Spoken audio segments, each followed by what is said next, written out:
to the fight against insecurity, fight against terrorism in the country, and this is a plus for the federal government in their fight against terrorism in the country. I think this is one of the notable sentences against insurgents in the country. And what we have here is that the commanders of Ansaru, have been sentenced to life imprisonment. This is commendable, but there should be something worse than this.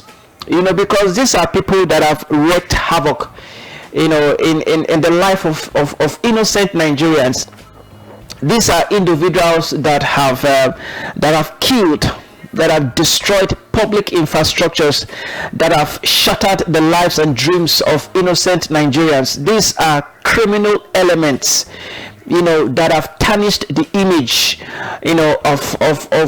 of northern Nigeria. It shouldn't just be seen as people who sporadically shooting in the air, sacking people from their community.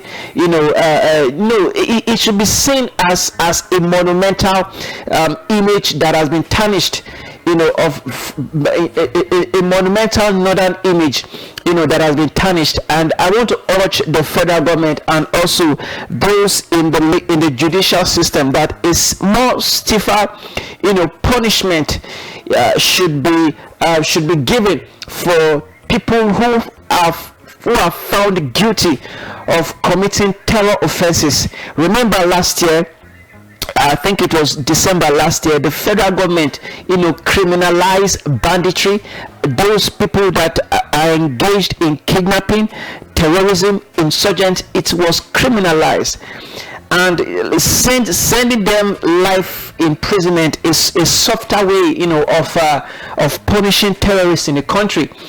There are countries in the world that, after they capture terrorists, the next thing, they don't even try them. The next thing is execution. These people should be taken to the firing squad, just like we had in the military days. These people should be taken to the firing squad and shot to death immediately, because that is what they deserve.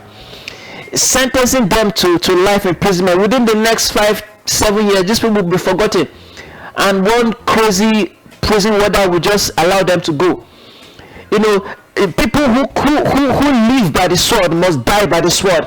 This is my analysis concerning this headline. Yes, I am happy that the Ansaru commanders, have been given a life jail sentence, but this is soft.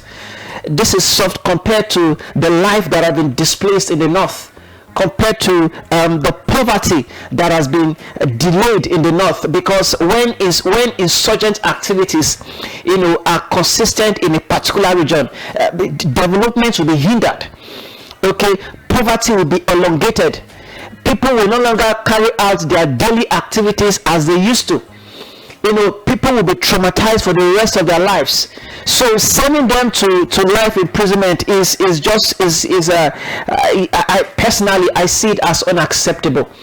These people should be taken to the firing squad and given, batter their body with gun wounds and gunshot, because that is what they did to innocent Nigerians. That is what they did to innocent Nigerians. Rape women and girls, take people into captivity, and all you tell them is that you are giving them life imprisonment. What is life imprisonment? What is life imprisonment? If people who deliberately, who willfully take up arms, who deliberately, willfully take up arms and kill innocent people, these are people that they didn't do anything against you, but just because you have access to a weapon, just because your senses, you are not within your senses, and this is not within your senses. These people, they knew what they were doing. Their minds, their hearts, their brain have been indoctrinated. So these things that they did to innocent Nigeria, these things were deliberate. Okay, these things were deliberate. So it should be, so their punishment should be deliberate. Because this is how you sound a note of warning to people who are taking up arms and kill innocent Nigerians. abduct them, do whatever they want to do with women and girls, and go away with it. There can never be healing in a land where terrorism is not punished. There can never be healing. These things should capital punishment should bring healing, not sending them, giving them life sentence in jail. That is my point on that.